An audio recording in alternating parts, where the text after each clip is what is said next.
राज्य में petrol diesel अत्यावश्यक सामग्रीर अहेतुक दर वृद्धि को नहीं राज्य में तेजी राजनैतिक विजु युवा छात्र और महिला जनता दल पक्षर विभिन्न स्थान में विक्षोभ प्रदर्शन कर अवसर में गतकाली संध्यारे सुंदरगढ़ पंचमुखी हनुमान मंदिर सम्मुखें केडिया पेट्रोल पंप सम्मुखें प्रतिवाद कार्यक्रम आयोजित होता।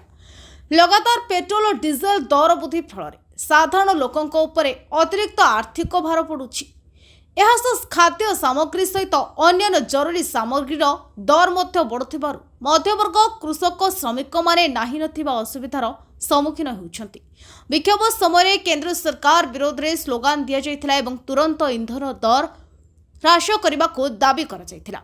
ए कार्यक्रम में सुंदरगढ़ विधायक जोगेश कुमार सिंह, सदर जिला परिषद अश्विनी नायक, बीजेडी महिला जिला सभापति रंजना पंडा समेत बहु वरिष्ठ नेता और कार्यकर्ता जोग देथिले।